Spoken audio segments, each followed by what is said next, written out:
புதிய பெனியல் கிறிஸ்து சபை வழங்கும் பலத்தின் மேல் பலம் நேரம். தேவ செய்தி பேராயர் யோபு அவர்கள்.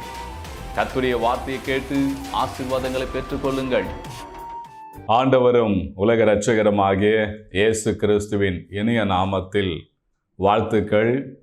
பலத்தின் மேல் பலம் என்கிற இந்த நிகழ்ச்சி மூலமா உங்களை சந்திப்பதிலே மகிழ்ச்சி அடைகிறேன். என் அன்பு தேவ பிள்ளைகளே, இந்த கால வேளையில் கர்த்தருடைய வார்த்தை கேட்கும்போது அது உங்களுக்கு மிகுந்த ஆசீர்வாதமாக இருக்கும். இன்றைக்கு இந்த செய்தியினுடைய தலைப்பு என்ன தெரியுங்களா? கர்த்தர் உன்னை நினைத்திருக்கிறார். ஆம், அருமையான தேவ பிள்ளைகளே, அடிக்கடி நீங்கள் யோசிப்பது உண்டு, சிந்திப்பது உண்டு. கர்த்தருக்கு என் ஞாபகம் இருக்குதா? கர்த்தர் இருக்கிறாரா? கர்த்தர் என்னை நினைத்திருக்கிறாரா என்று சொல்லி நான் படித்து கொண்டிருக்கிறேன். என் பிள்ளைகளுக்காக ஜெபித்து கொண்டிருக்கிறேன். நான் வேலை செய்து கொண்டிருக்கிறேன். நான் வியாபாரம் பண்ணி கொண்டிருக்கிறேன். நான் கர்த்தர் தான் நம்பியிருக்கிறேன். கர்த்தருக்கு என் மேல் நினைவு இருக்கிறதா என்றெல்லாம் ஒரு வேளை நீங்கள் நினைத்திருக்கலாம். ஆனால் என் அன்பு தேவ பிள்ளைகளே, கர்த்தர் உங்கள் மேலே அவர் நினைவாக இருக்கிறார். ஒன்று தெரிந்து கொள்ளுங்க, கர்த்தருக்கு நம்மை விட்டால் வேறு யாருமே இல்லை. இரவும் பகலும் அவர் நம்மேல் நினைவாகவே இருக்கிறார். ஏனென்று சொன்னால், இஸ்ரவேலை காக்கிறவர் உறங்குவதும் இல்லை, தூங்குவதும் இல்லை. உறங்காமல் தூங்காமல் இருக்கிற ஒரு ஆண்டவர் சொன்னால் நம்முடைய ஆண்டவர் தான். யாருக்காக உறங்காமல் தூங்காமல் இருக்கிறார்? நமக்காக தான். ஏன் நமக்காக அவர் உறங்காமல் தூங்காமல் இருக்காருன்னு சொல்லி பார்த்தீங்கன்னா, அவர் நம்மேல் அவர் நினைவாக இருக்கிறார். ஆம், அருமையான பிள்ளைகளே, நம்முடைய தகப்பனாகிய கர்த்தர் நம்மேல அவர் நினைவாக இருக்கிறார். ஒரு தகப்பன் தன் பிள்ளைகள் மேலே எப்போதும் நினைவாக இருப்பார். நான் சொல்கிறது நல்ல தகப்பன். சில தகப்பன்மார் இருக்கிறாங்க பிள்ளைகளை குறித்து ஒரு அக்கறை இல்லாமல். சில தகப்பன்மார்கள் பிள்ளைகள் மேல் நினைவாக இருந்து அவனுடைய எதிர்காலத்துக்கு என்ன செய்யணும், என்ன பண்ணணும் என்று சொல்லி அவங்க மேல் நினைவாக இருப்பாங்க. நான் ஒரு முறை என் மூத்த மகளுக்கு ஸ்கூலில் சேர்ப்பதற்கு நாங்கள் ஒரு ஸ்கூலில் ஷீட்டு வாங்கினோம். அதுக்காக நாங்கள் போக ஆயத்தமாக இருந்தோம். அப்போது என் மனைவி சொன்னால், நம்ம காலையில் 4 மணிக்கெல்லாம் போய் அங்கே இடம் பிடிக்கணும் அப்படின்னு சொன்னான். நான் சொன்னேன், நீ என்ன பைத்தியக்காரியா? 4 மணிக்கு போய் யாரும் நிற்பாங்களா? இல்லை நீ வா அப்படின்னு சொன்னால் ரொம்ப என்னை சண்டை போட்டு இட்டுன்னு போனால் நானும் போயிட்டேன். நான் நினச்சேன், நம்ம தான் போய் முன்னாடி நிற்க போகிறோம்போது நினச்சேன். ஆனால் பார்த்தா எங்களுக்கு முன்னாடி ஒரு 200 பேர்கிட்ட இருப்பாங்க, அங்கேயே படுத்துட்டு இருக்கிறாங்க. ஆச்சரியமாக ஆயிடுச்சு. காப்பிலாம் விற்கிறாங்க வேறு நேரத்துக்கு. சரி, நாங்கள் 200க்கு மேலே தான் நாங்கள் போய் நின்னோம். நான் 4 மணிலேருந்து நான் பார்த்தீங்கன்னா 9 மணி வரைக்கும் நாங்கள் அந்த க்யூவில் காலை விடிகால் 9 மணி வரைக்கும் நாங்கள் நின்றுட்டு இருந்தோம். அப்போ எங்களுக்கு முன்னாடி தான் அந்த 200 பேர் எப்போ வந்து நைட்டே வந்து படுத்துட்டாங்களா. அவங்களாம் போலீஸ்கார் வந்து அவங்கள அனுப்பிட்டுருக்காங்க. மறுபடியும் வந்து அவங்க அந்த இடத்த பிடிச்சிட்டாங்க. அங்கே இருக்கிற ஷீட்டே 100 ஷீட்டு தான். ஆனால் அதுக்கப்புறம் பார்த்தீங்கன்னா கிட்டத்தட்ட 500 பேருக்கு மேலே அது இருந்தாங்க. கர்த்தநாம ஸ்தோத்திரம். அது யோசிக்கும் போது அப்போ நல்ல தகப்பன்மார்கள் இருக்கிறாங்க, தன் பிள்ளைகள் நல்லா படிக்கணும்னு சொல்லி அந்த நினைவோடு வந்து செயல்படுற பிள்ளையாக இருக்கிறாங்க. இப்போது கூட நாங்கள் ஒரு நியூஸில் பார்த்தோம். அதில் பார்த்து நிறைய தகப்பன்மாருங்க அங்கேயே பாய் போட்டு படுத்துக்கிட்டு இருந்தாங்க, பிள்ளைகளுக்கு ஷீட் வாங்கணும்னு சொல்லி. இப்போ அநேக ஸ்கூலில் தான் நடந்து கொண்டு இருக்கோம். என் அன்பு தேவ பிள்ளைகளே, அப்போது சில தகப்பன்மார் இருக்கிறாங்க, பிள்ளைகள் நினைவாக இருக்காங்க. அதை காட்டிலும் நம்மேல் அதிக நினைவுள்ளவர் யாருன்னு சொல்லி பார்த்தோன்னா, நம்ம ஆண்டவராகிய இயேசு கிறிஸ்து தாங்க. அவர் நம்மேல் நினைவாக இருக்கிறார். அதுக்கு ஆதாரமாக ஒரு வசனத்தை சொல்லி நான் உங்களுக்காக ஜெபிக்க போகிறேன். சங்கீதங்களின் புஸ்தகம் 115ஆம் சங்கீதம் அதில் 12வது வசனத்தை வாசிப்போம்னால், கர்த்தர் நம்மை நினைத்திருக்கிறார், அவர் நம்மை ஆஸ்வதிப்பார். கர்த்தர் நாம ஸ்தோத்திரம். அருமையான தேவ பிள்ளைகளே, கர்த்தர் உங்கள் மேல் நினைவாக இருக்கிறார். என்ன நினைவுன்னு சொன்னால், என் பிள்ளைகளை நான் ஆஸ்வதிக்கணும். என் பிள்ளைங்க ஆஸ்வதிக்க எதிர்பார்த்து கொண்டிருக்கிறாங்க. என் பிள்ளைகளுக்கு ஏற்ற நேரத்தில் ஆஸ்வத்தை கொடுக்கணும், ஏற்ற நேரத்தில் ஆஸ்வத்தை கொடுக்கணும்னு சொல்லி அவர் உங்கள் மேல் நினைவாக இருக்கிறாராம். எந்த நேரத்தில் என்ன ஆஸ்வதம் கொடுக்கலான்னு சொல்லி. இன்றைக்கி சில பேர் ஆஸ்வதை கேட்குறாங்க, கிடைக்க மாட்டுதே என்று சொல்லி சோர்ந்து போகிறாங்க. நீங்கள் கேட்டுகிட்டே இருங்க. கர்த்தநாம ஸ்தோத்திரம். ஆண்டவர் ஏற்ற நேரத்தை ஏற்ற வேளை உங்களுக்கு ஆசீர்வாதங்களை கொடுப்பாருங்க. கர்த்தநாமத்துக்கு ஸ்தோத்திரம். இப்போது ஒரு சின்ன குழந்தை இருக்குது, அதுக்கு ஒரு சின்ன சைக்கிள் தான் ஓட்ட முடியும். அதுக்கு ஒரு பெரிய சைக்கிள் கொடுத்தா ஓட்ட முடியுமா? ஆனால் சின்ன குழந்தைங்களுக்கு பெரிய சைக்கிள் ஓட்டணும் ஆசைப்படும், முடியாது. அதே போல தான் ஆண்டவர் உங்களுக்கு எந்த நேரத்தில் எப்பொழுது என்ன ஆசீர்வாதம், என்ன உயர்வு கொடுக்கணும்னு சொல்லி அவருக்கு தெரியும். ஆனால் நிச்சயம் ஆண்டவர் உங்களுக்கு சிறந்த ஆசீர்வாதம் கொடுப்பார். ஏன்னு சொன்னால் அவர் உங்க மேல் நினைவா இருக்கிறாருங்க. அவர் உங்க மேல் நினைவா இருக்கிற பின்னால ஏற்ற நேரத்தில், ஏற்ற வேளையில, சரியான நேரத்தில் உங்களுக்கு சிறந்த ஆசீர்வாதங்களை ஆண்டவர் கொடுப்பாருங்க. பாருங்க என் அன்பு தேவ பிள்ளைகளே, ஆண்டவர் உங்களை ஆஸ்வதிக்கிற தேவனா இருக்கிறார். அவர் என்ன ஆசீர்வாதத்தை உங்களுக்கு கொடுக்க போகிறார் தெரியுங்களா? கர்த்தராம ஸ்தோத்திரம். ஆண்டவர் பாருங்க ஆபிரகாமுக்கு ஒரு ஆசீர்வாதம் கொடுத்தாருங்க. ஆபிரகாமு கொடுத்த ஆசீர்வாதத்தை குறித்து நாம் பார்க்கும்போது அதில் பாருங்க, அப்போஸ்தலர் புஸ்தகம் 7ஆம் அதிகாரம் அதில் 2வது வசனத்திலிருந்து சொல்லப்பட்டது, அதற்கு அவன் சகோதரே பிதாக்களே கேளுங்கள், நம்முடைய பிதாவாகிய ஆபிரகாம் காரான் ஊரிலே குடியிருக்கும் முன்னமே மெசொப்பொத்தேமியா நாட்டில் இருக்கும்போது மகிமையின் தேவன் அவனுக்கு தரிசனமானார். நீ உன் தேசத்தையும் உன் இனத்தையும் விட்டு புறப்பட்டு நான் உனக்கு காண்பிக்கும் தேசத்துக்கு வா என்றார். அப்போது அவன் கல்திய தேசத்தை விட்டு புறப்பட்டு காரான் ஊரிலே வாசம் பண்ணான். அவனுடைய தகப்பன் மரித்த பின்பு அவ்விடத்தை விட்டு நீங்கள் இப்போது குடியிருக்கிற இந்த தேசத்துக்கு அவனை அழைத்து கொண்டு வந்து குடியிருக்கும்படி செய்தார். கர்த்தர் நாம ஸ்தோத்திரம். பாருங்க, ஆண்டவர் ஆபிரகாமுக்கு எப்படி அவனை ஆசீர்வதித்தார், எப்படி அவனுக்கு ஆசீர்வாதம் வந்தது என்று சொல்லி பார்க்கும்போது, ஆண்டவரை குறித்து இங்கே ஆபிரகாம் குறித்தும் ஆண்டவர் ஆஸ்வதிக்கிற அந்த ஆசீர்வாதத்தை குறித்தும் இந்த ஸ்தேவான் அப்போஸ்தலர் 7ஆம் அதிகாரத்தை மிக அழகாக தெளிவாக சொல்லியிருக்கார். அப்படின்னு சொல்லி அந்த காரியம் எங்கே நடந்தது என்று சொல்லி பார்த்தீங்கன்னா, ஆதியாகமம் 12ஆம் அதிகாரத்தில் அதில் பாருங்க 1ஆம் வசனத்திலேருந்து 4ஆம் வசனத்துக்கு வாசித்து பார்த்தீங்கன்னா, கர்த்தர் ஆபிரகாமை நோக்கி நீ உன் தேசத்தையும் உன் இனத்தையும் உன் தகப்பன் வீட்டை விட்டு புறப்பட்டு நான் உனக்கு காண்பிக்கும் தேசத்துக்கு போ. நான் உன்னை பெரிய ஜாதியாக்கி உன்னை ஆஸ்வதித்து உன் பேரை பெருமைப்படுத்துவேன். நீ ஆஸ்வதமாக இருப்பாய். உன்னை ஆஸ்வதிக்கிறவர்களை ஆஸ்வதிப்பேன், உன்னை சபிக்கிறவர்களை சபிப்பேன். பூமியில் உள்ள வம்சங்கள்லாம் உனக்குள் ஆஸ்வதிக்கப்படும் என்றார். கர்த்தர் நாம ஸ்தோத்திரம். கர்த்தர் ஆபிரகாம் சொன்னபடி அவன் புறப்பட்டு போனான். லோத்து மனோடு கூட போனான். கர்த்தர் நாமத்துக்கு மகிமை உண்டாவதாக. என் அன்பு தேவ பிள்ளைகளே, பாருங்க, கர்த்தர் 7 விதமான ஆசீர்வாதங்களை ஆபிரகாம் கொடுத்து அனுப்பினார்.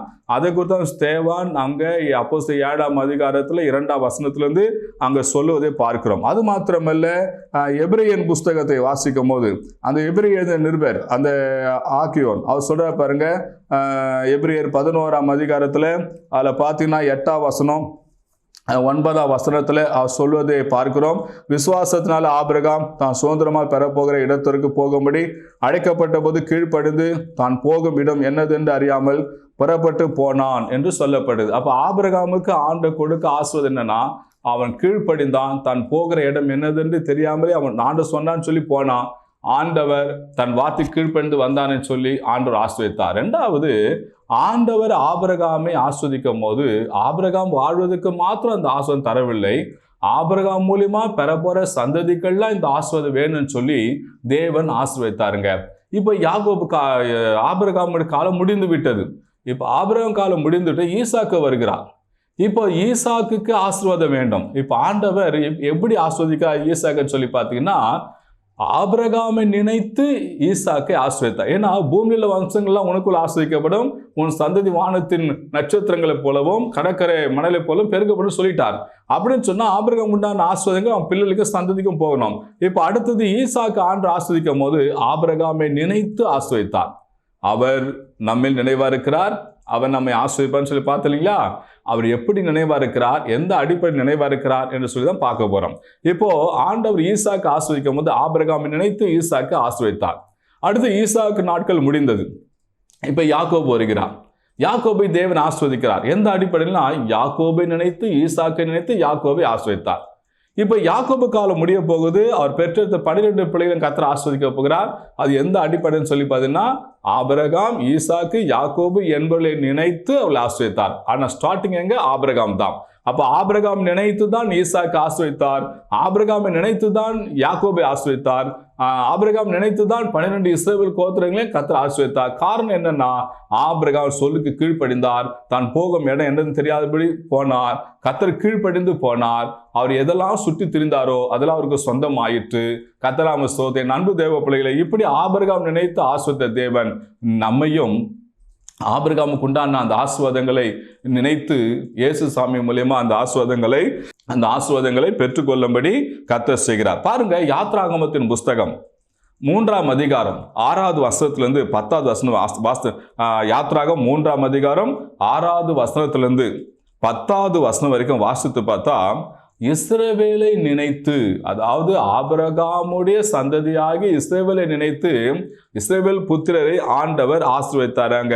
எப்படின்னு சொல்லி பார்த்தா, அவங்க விடுகிற பெருமூச்சு, படுகிற உபத்திரம் எல்லாம் அங்க பரலோகத்துக்கு கேட்டுதான். உடனே கர்த்தர் அவங்களை நினைத்தருளி உடனே கர்த்தர் அவங்களை விடுவித்தார் என்று சொல்லப்பட்டது. அருமையானது. அப்படி இல்லை, கர்த்தர் அப்போ பாருங்க, ஒருவரே ஒரு அடிமைதான் விடுவித்து அவங்களை ஆஸ்வதிக்குன்னு சொன்னா அதுக்கு ஒரு காரணம் இருக்கணும். அது என்ன காரணம் சொல்லி பார்த்தா, இவர்கள் ஆபிரகாமுடைய சந்ததி, ஆண்டவர் நினைத்து அவங்களை விடுவித்து ஆண்டவர் ஆசீர்வதித்தாருங்க. அது மாத்திரமல்ல, ஆபிரகாம், ஈசாக்கு, யாக்கோபு இவர்களை நினைத்து ஆண்டவர் யாத்திராகம் 32ஆம் அதிகாரம் 7வது வசனத்திலிருந்து 14ஆம் வசனம் வரைக்கும் வாசித்து பார்த்தீங்கன்னா, இந்த இஸ்ரவேல் ஜனங்க பாவம் செய்யிட்டாங்க. மேலே போன மோசேக்கு என்ன நடந்ததுன்னு தெரியல. ஆனால் ஒரு கன்றுக்குட்டியை செய்து நம்ம என்ன செய்வோம்னா, நம்ம அதை வணங்கி மீண்டும் எகிப்துக்கு போவோம்னு சொல்லி ஜனங்களுக்கு மிகுந்த கர்த்தர் கோபத்தை உண்டாக்கி ஜனங்க மிகுதியான பாவத்தை செய்து விட்டாங்க. இப்போ பாவம் செய்த உடனே ஆண்டு கோபம் வந்துச்சு. ஆண்டு சொல்ற மோசே கிட்ட, நீ அழுத்து கொண்ட ஜனங்க தங்களை கெடுத்து கொண்டாங்க, அது நீங்க இறங்கிப்போ, நான் உங்களுக்கு ஒரு நிமிஷம் அழிச்சிட்டு சொல்லும் போது அப்போதான் ஆபிரகாம் சொல்றாரு, ஆண்டவரே நீர் அழிப்பீர்னு சொன்னால் ஆபிரகாம், ஈசாக்கு, யாக்கோபுக்கு வாக்கு பண்ணிருக்கீங்களே, அப்போ அது என்ன ஆகிறது? அப்போ பார்வோன்னு எகிப்து ஜனங்க கேள்விக்கு படும்போது என்ன நினைப்பாங்க அப்படின்னு சொல்லும்போது அப்போதான் ஆண்டவர் சொல்றாரு, சரி ஓகே, யார் பாவம் செய்தானோ அவனை மாதிரி தண்டிப்பேன் அப்படின்னு சொல்லி மற்றவங்களும் ஆண்டவர் மன்னித்து விட்டாருங்க. கர்த்தநாம ஸ்தோத்திரம். இது எப்படி மன்னித்தான்னு சொல்லி பார்த்தீங்கன்னா, ஆபிரகாமை நினைத்து, ஆபிரகாம் வாக்கு பண்ண நினைத்து, அந்த ஆசீர்வாதம் போய் சேரணுமே நினைத்து ஆண்டவங்களை மன்னித்தார். அது மாத்திரமல்லங்க, 1 ராஜாக்கள் புஸ்தகம் 18ஆம் அதிகாரம் 36லேருந்து 39 வாசித்து பார்த்தீங்கன்னா, எலியா ஜெபிக்கிறார், ஆபிரகாமின் தேவனும் ஈசாக்கின் தேவனும் யாக்கோபின் தேவனுமாய் கர்த்தாவே, நீர் இஸ்ரவேலின் தேவன் என்றும் நான் உம்முடைய ஊழியக்காரன் என்றும் என்னை கேட்டருளும் அப்படின்னு என்னத்தான், என்னை நினைத்தருளும் என்று சொல்லி அர்த்தம். கர்த்தநாம பாருங்க, ஆபிரகாமை சொல்லி அவர் ஜெபிக்கிறார். ஆபிரகாமின் தேவனும் ஈசாக்கின் தேவனும் யாக்கோபின் தேவனும் சொல்றார். அப்படின்னா அவங்களெல்லாம் வாக்கு பண்ணிருக்கீங்களே, அவங்களுக்கு ஆசீர்வாதத்தை கொடுத்துருக்கீங்களே, அதோட வம்சவில் வந்தது நானும், கர்த்தநாம ஸ்தோத்திரம் என்று சொல்லி அவர் ஜபித்த போது வானத்திலிருந்து அக்கினி இறங்கி வந்ததுங்க. கர்த்தநாம ஸ்தோத்திரம். என் அன்பு தேவ பிள்ளைகளே, அப்ப நாமும் கூட ஜபிக்கும் போது, கர்த்தாவே ஆபிரகாம் ஆசீர்வதித்தவரே என்னும் ஆசீர்வதிங்க அப்படின்னு நம்ம சொல்லலாம். யாருக்குன்னா ஆண்டவர் இயேசு கிறிஸ்து. ஏன்னா ஆண்டவர் இயேசு கிறிஸ்து அந்த சந்திலிருந்து வந்தவர். இப்ப யாரெல்லாம் ஆண்டவர் இயேசு கிறிஸ்து ஏற்றுக்கொள்றாங்களோ ஆபிரகாமுக்கு உண்டான ஆசீர்வாதம் அது தேவ பிள்ளைகளுக்கு உண்டுங்க. யாத்திராகம் 3ஆம் அதிகாரம் 13ஆம் வசனம் 14ஆம் வசனத்தை வாசித்து பார்த்தீங்கன்னா, அங்க சொல்லப்படுது, மரத்து தூக்கப்பட்ட எவனும் சபிக்கப்பட்டவர் என்று எழுதியிருக்கிறபடி கிறிஸ்து நமக்காக சாபமாகி நியாயபரமான சாபத்துக்கு நம்மை நீங்களாக்கி மீட்டு கொண்டார். அது மாத்திரமல்ல, ஆபிரகாமுக்கு உண்டான ஆசீர்வாதங்கள் இயேசு கிறிஸ்து பெற்றுக்கொள்ளும்படி தேவன் உதவி செய்தார் என்று சொல்லப்பட்டது. ஆக என் அன்பு தேவ பிள்ளைகளே, ஆண்டவர் இயேசு கிறிஸ்து நோக்கி யாரெல்லாம் ஜெபிக்கிறாங்களோ ஆண்டவர் உடனே ஆபிரகாம் கொண்டு சொன்ன அந்த ஆசீர்வாதங்களை நினைத்தருளி அவங்களை ஆஸ்வதிக்கிற தேவனாக இருக்கிறார். இந்த வார்த்தை கேட்டுக்கொண்டு நீங்க கூட ஒவ்வொரு முறையும் நீங்க ஜெபிக்கும் போது, பரலோக தேவனே என்னை ஆஸ்வதிங்கப்பா, ஆபிரகாமை நினைத்து என்னை ஆஸ்வதிங்க, அந்த ஆபிரகாம் உண்டான ஆஸ்வாதம் எனக்கு தாங்கப்பா, என் சந்ததிகளும் தாங்கப்பா அப்படின்னு சொல்லி நீங்க கேட்கும் போது நிச்சயம் ஆண்டவர் உங்களை ஆஸ்வதிக்கிற அவர் தேவனாக இருக்கிறார். இப்போது நான் உங்களுக்காக ஜெபிக்க போறேன். கண்களை மூடுவோமா? எங்கள் அன்பின் பரலோக பிதாவே, ஏசப்பா, இந்த ஆஸ்வதிக்கப்பட்ட இந்த கால வேலைக்காக ஸ்தோத்திரம். கர்த்தாவே, இந்த வேளை வார்த்தை கேட்டுக்கொண்டுகிற உங்களுடைய பிள்ளைகளை நினைத்தருளுங்கப்பா. யாக்கோபை ஆண்டவர் ஏசப்பா ஆபிரகாமை நினைத்து ஆண்டவர் ஈசாக்கு ஆசீர்வதித்தீங்களே, கர்த்தாவே ஆபிரகாம் நினைத்து யாக்கோபை ஆசீர்வதித்தீங்களே, ஆபிரகாம் நினைத்து இஸ்ரவேல் கோத்திரங்கள் ஆசீர்வதித்தீங்களே, ஏசப்பா உமக்கு ஸ்தோத்திரம். ஆண்டவரே கர்த்தாவே, உம்மை நோக்கி பார்க்கிறோம். இதோ சுவாமி, இந்த வார்த்தை கேட்டுக்கொண்டு நம்முடைய பிள்ளைகளை ஆபிரகாம் நினைத்து இந்த பிள்ளைகளை ஆசீர்வதிங்க. ஆபிரகாமுக்கு வாக்கு பண்ணியது நினைத்து இயேசுவை நீங்க ஆசீர்வதிங்க. ஏசப்பா, சிலுவையில கர்த்தாவே நீங்க ரத்தம் சிந்தி அந்த ஆபிரகாம் உண்டான ஆசீர்வாதங்களை நீங்க மீட்டெடுத்தீங்களே, அந்த ஆசீர்வாதம் நம்முடைய பிள்ளைகளுக்கு தந்துருங்கப்பா.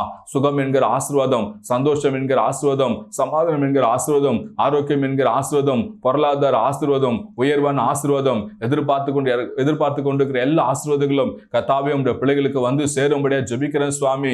என் பிள்ளைகளுக்கு ஒரு நல்ல ஆசீர்வாதம் இல்லை என்று சொல்லி எண்ணி ஜெபித்து கொண்டிருக்கிற அந்த தாயாரை கண்ணோக்கி பாருங்க. இவங்க பிள்ளைகளுக்கு உண்டான அந்த ஆபிரகாம் ஆசீர்வாதங்களை தந்தருளுங்க. இவங்க சந்ததிகளுக்கு உண்டான ஏசப்பா அந்த ஆசீர்வாதங்களை தந்தருளுங்க. கர்த்தாவே சகல ஆசீர்வாதங்களும் நம்முடைய பிள்ளைகளுக்கு தந்து நம்முடைய பிள்ளைகளை பலப்படுத்துங்க. வியாபாரம் செய்து கொண்டு நம்முடைய பிள்ளைகளை ஆஸ்வதிங்க. அந்த வியாபாரம் பள்ளிக்கு பெருக்க உதவி செய்யுங்க. படித்துக்கொண்டு பிள்ளைகளை ஆஸ்வதிங்க. அவங்க படிப்பு இன்னும் மேற்கொண்டு படிக்க உதவி செய்யுங்க. ஏசப்பா அநேகர் பிள்ளைகளுக்கு ஃபீஸ் கட்டணும்னு சொல்லி ஆண்டு ஏசப்பா அங்கும் இங்கும் அங்கலாய்த்து கொண்டு பிள்ளைகளை கண்ணோக்கி பாருங்க. அந்த ஃபீஸ் கட்டுறதுக்கான பணத்தை எல்லாம் கர்த்தர் சந்திங்க. ஏசப்பா ஊழியத்துக்காக ஜெபித்து கொண்டு நம்முடைய பிள்ளைகளுடைய ஜெபத்தெல்லாம் கர்த்தர் கேட்டு அற்புத அதிசயங்களை கர்த்தர் செய்யுங்க. ஏசப்பா இந்த பிள்ளைகளுக்கு உண்டான எல்லா ஆசீர்வாதம் தந்துருங்க. இந்த கரத்தில் ஒப்பு கொடுக்கிறோம் இயேசுவின் நாமத்தில் பிதாவே, ஆமென், ஆமென். அருமையான தேவ பிள்ளைகளே, வார்த்தை கேட்டுங்க. இந்த வார்த்தை மூலியமா கர்த்தங்களோடு கூட பேசியிருப்பேன்னு சொன்னால் இந்த வார்த்தை மற்றவங்களுக்கு அனுப்புங்க. அவங்களுக்கும் இந்த வார்த்தை போய் சேரட்டும். இது ஒரு ஊழியமாக கதி செய்யுங்க. உங்களுக்காக ஜெபிக்க என்று சொன்னால் திரையில் பார்க்குற எண்ணுக்கு தொடர்பு கொள்ளுங்க. தொடர் மூலியமா நான் உங்களுக்காக ஜெபிக்க ஆயத்தமா இருக்கிறோம். செய்யுங்கள், கர்த்தர் ஆசீர்வதிப்பார். God bless you. பிரியமானவர்களே, நீங்கள் எந்த திருச்சபைக்கும் போகாத நபராய் இருப்பதை சொன்னால் எங்கள் திருச்சபையில் நடக்கும் ஆராதனைக்கு வாருங்கள். எங்கள் திருச்சபையின் ஆராதனை நேரம் காலை 6:30 மணியிலிருந்து 8:30 மணி வரை நடைபெறும் இடம் புதிய பெனியல் கிறிஸ்து சபை நம்பர் 107, நேருஜி ஜோதி நகர், 2வது தெரு, Ayanavaram, Chennai 23, century flower mill மற்றும் பனந்தோப்பு ரயில்வே காலின் அருகில்.